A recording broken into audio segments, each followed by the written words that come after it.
Right, so let's just get this diaphragm and gasket out of here. Put that out there. I'll take this out of this packet in. Keep it nice and dry. Make sure everything's nice and dry. Just put this this back on here. Push this back in. Can you see this? Yep. Push it back in. It must click like that. If it doesn't, it's not on right. Get this back on here. These can be a bit fiddly. That's all back together. The spring's still on, as you can see. Yeah. Yep. And we'll get our gasket here. Get this flat. To get the flimsy part, the thinner part first. Come over here, mate. We'll put that on first, like that. Can you see how it all lines up? Yep. Then we'll get the next part, put that on as well, like that. Put that over the top. And we'll just keep hold of it nice and gentle and just pop this part through. Make sure everything's lined up nice from above. We'll just put a couple of screws back in and start them off. I like to do them across, diagonally, like that. So I'll generally put one in there and just start it off. I'll get another one. And then we'll just put it in this corner here and start that one off. Make sure everything still looks nice and aligned. Put these back in here. We'll just basically go around tightening them up nice and evenly so it fastens this spring down onto this diaphragm and gasket nice and evenly. We'll just nip these up. As I say, just going around evenly, making sure it's nice and nothing too tight at first. Just put them on even and tighten them up. Don't need to over tighten anything either. It's not, you know, as long as it's tight, it's fine. I'll put down. We'll get these ones in here.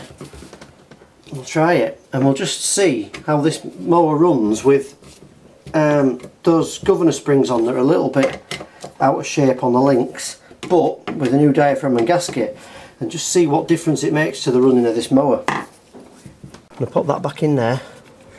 I'm not sure that's on the right way. Yeah, I thought it was a bit odd. Yeah, I'm sure that's supposed to go there. Yeah, I think that's the wrong way on. That was completely spun the wrong way. I knew there was something wrong with that linkage. You know when I said this bit was wrong? I don't think it was that. I think it was the black triangular part, which I still don't know the name of, was facing the wrong way. So that won't help, will it? No. So let's just put that through there. Let's just open that up a little bit. This spring's not brilliant, is it? I mean, it's through it, but it's not great now. Let's just nip that one off a bit. That should do it. So we'll put that back in. We'll put this bolt back through here. Put that back on again so I don't lose it. Put that on there.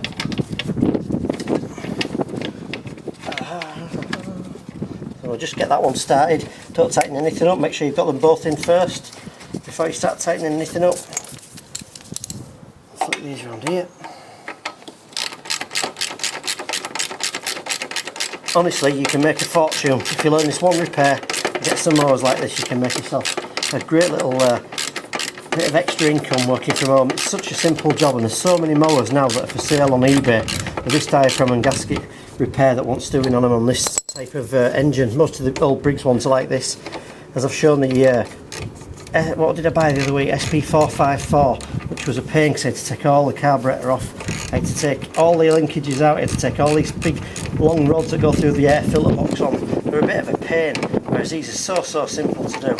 So while we're filming live, David, you take a step back and make sure there's nothing underneath, and we'll try and fire this up. We'll see what it runs like. Even with these springs on, we've not done anything else. Just see what this runs like with this new diaphragm and gasket here. Let's just keep that safely out of the way as well. Let's take a step back so you can see.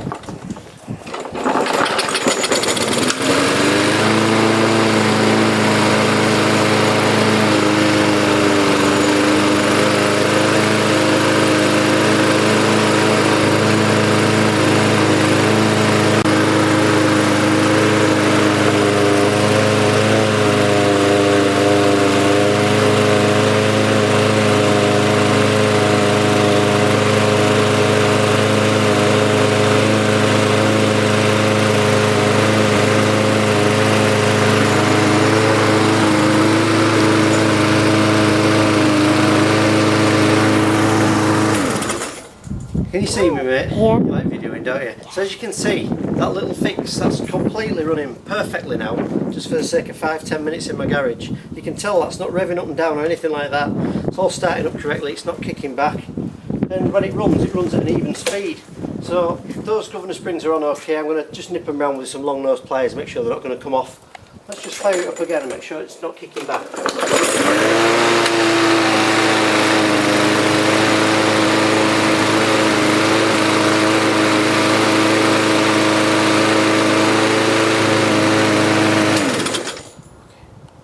Yeah, just to go back to that, this part here, this black part here, I always call it the black triangle. I'm not sure what it's called at all, but I should do really. But this was, I'm sure this was completely the wrong way. And what happens is when people fiddle with it, this black part here goes over the top of this little notch here on the on this inlet tube, if you like, and it goes right round. And of course it won't run right if you're doing that as well.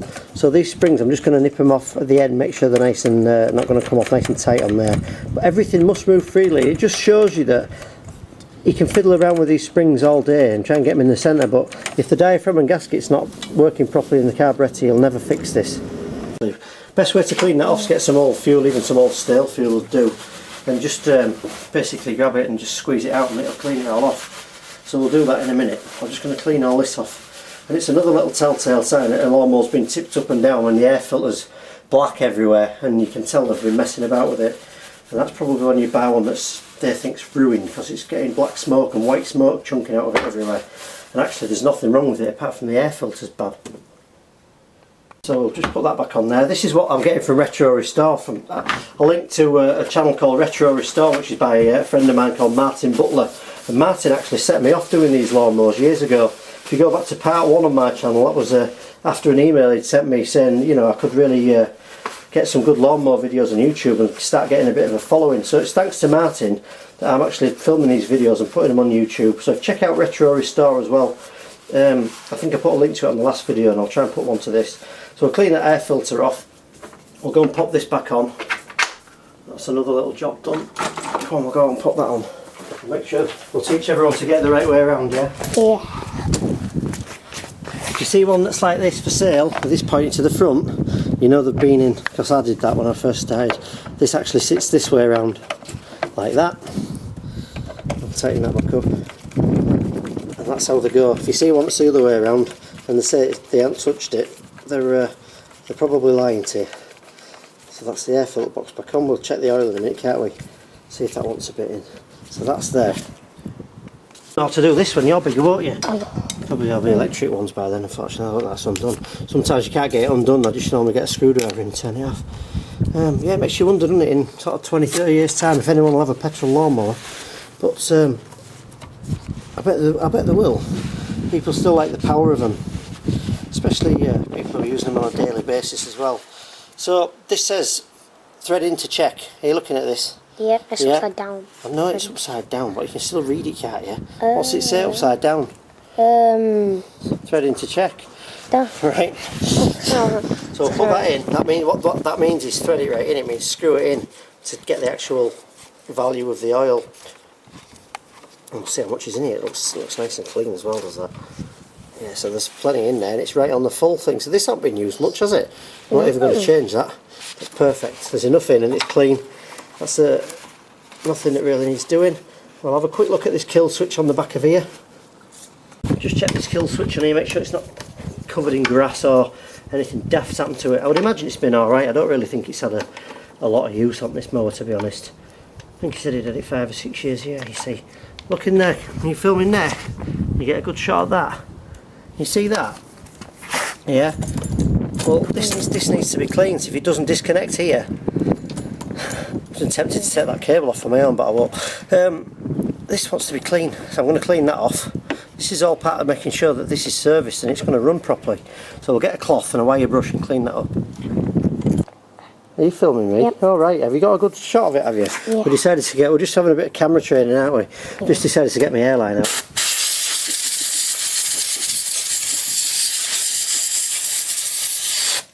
Just pull that there.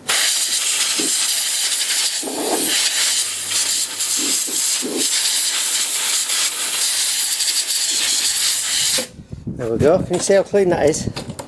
Yeah. So you come and pull this lever for me. You can see now the kill switch is nice and clean. You can do it, mate, yeah? Nothing's obstructing it. It's not going to not start or not stop. Everything looks okay. That's worth doing, isn't it? Just to take sake of taking that off, can't speak. Sake of taking that off for a few seconds, it's worth doing for someone, I think. So we've got that job done as well. Really easy to get back on. There's like a notch on the back of this kill switch guard, if you like. We'll put that in there. That slides down there from the top. We'll pop that there. We'll just screw this back down. and that's the kill switch cleaned up and just checked. What's this pull cord look like on here? Let's have a look at this. Getting a bit tired of changing these. We've had a few recently. Oh, yeah. That's alright. It's a bit frayed at the top. If it was a bit more of an expensive mower, I'd probably do it. But what I am going to do is I'm going to put this pull rope back in here. Can you see this part? Yep. You got that? I'm going to put that back in there as well, so that wants to be up here. Then you're not reaching right down here all the time to try and start your mower. So we'll back this off and we'll fix that up there. Yep. I'll just get that through there. And all I'm going to do is get a spanner on the bottom of there. We'll just nip that up and then that's in the right place, isn't it? Yeah. Just nip that up. So that's in there like that. Can we see that? Yep. That's in there. That wants to be there. And then I'm not sure what it's got going in here. Normally I would replace these. I've actually got a couple of these left in my cupboard, in my little drawer in there. So I'll just get a spanner on these and tighten up. But on this occasion, because it's just a cheap mower, I'm actually going to leave them. And I'm going to save my spare parts for when I get a decent sort of Mountfield one in or something like that. Because this ain't going to go for a right lot of money. I'm not going to be giving loads of spare parts up for it. You got your video camera on? Yep. We'll just nip them up a little bit. It's a good job we want a big mower, because I would have had to have some adjustable spanners in your glove box, wouldn't you? Which luckily I have, don't I? We've been out before and not been able to fold them down, haven't we? You soon learn, don't you? So we'll nip them up. I've just noticed this cable's a bit of a mess here, so I think this guy's actually put me another cable tie on by the look of it. So I'll just nip it up with that a little bit. Try and put that underneath. I might just get another one and clip it under there as well. I'll just get another one. Let's go and get another one of them.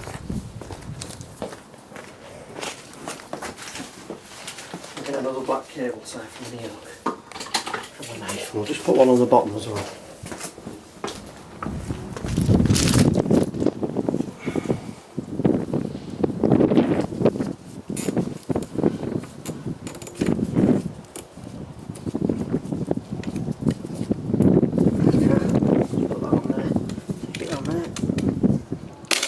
Off.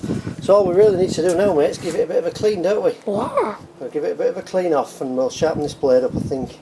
And then this is ready to go. Job done. Yeah. Right. This blade has been a bit of a troublesome job to get off. I've actually had to put a towel over it. It's still pretty sharp, to be honest. And eventually, what I like to do is I just grab both at once. I put this ratchet next to it and I just pull them both together, but because it's quite sharp, it was digging in my hand. I just covered it over with this towel and eventually got this off. I'll give it a bit of a sharp note, but it doesn't look too bad at all. I don't think it's had a real lot of use, this mower, as I said before. Blade still looks nice and sharp, oil's still nice and clean. I don't think it's done a massive amount of work. So I'll just whip that off. Let's have a look at it. You see the edge of the blade? That's not done much work. There's not many nicks in that. It's still got the original edge on, but I'll just take some of these dinks out of this on the grinder and flatten it off a bit and then put this edge on. When you're sharpening them up, just try and follow the natural angle that's already on the blade. I'll just put this back in here, put this back on, tighten this right up.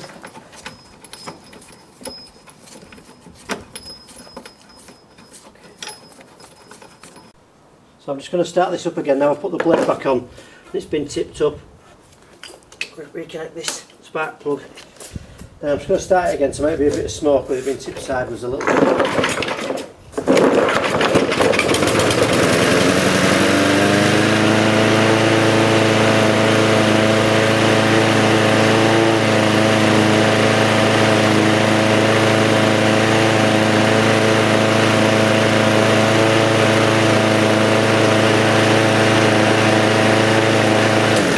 I'm more than happy with that, that's fine.